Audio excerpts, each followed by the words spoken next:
Ito yung manok ko na. Yun o. Yung isa kinulong ko. Tapos ito rin.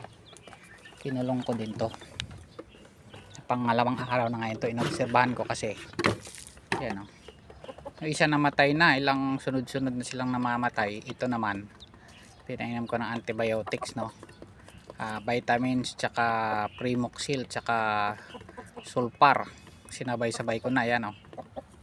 Kasi pag kumakain sila, hindi ko alam kung sa init ito eh.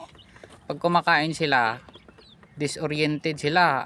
Pag tumutuka sila kaliwa pero yung pagkain nila nasa kanan, disoriented sila. Tapos yan oh. Oh, yan oh. Ngayon medyo okay na, kumakain na siya. Pero ano pa rin. Ano pa rin siya. Ito gustong tukutuhan yung ano gustong. Yan oh, yung puwet niya. Ano yung puti yung puwet niya oh. Yan po, tumatay ng puti. So pinainom ko ng antibiotics. So duda rin ako baka kako ano, baka kako piste. Sige, tama naman yung puwet niya, puti yung ano. Pero kumakain naman siya, pero kahapon disoriented. Ngayon medyo okay na. Sakto na yung ano niya, yung tuka niya.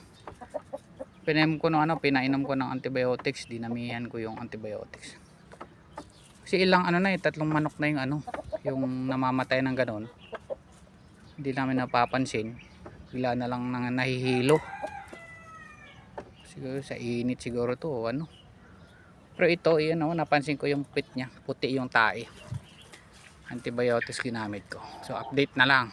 Pati doon sa kabila, yun din. Ganun din yung nangyari, disoriented din pag kumain. Yan yun. Ito pa naman, anak pa naman ng 45 days to, kaya gustong gusto ko. Ngayon malakas na sila kumain. Medyo okay na yung ano nila. Yung, ayun, umiinom na siya ng tubig oh. Nakaraan talagang wala, hindi talaga siya makain. Pasuroy-suroy lang siya, parang lasing. So update ko kayo kung gagaling pa to. Pinagsama ko rin yung Sulfar at saka Primoxil saka vitamins. Yan. Update na lang.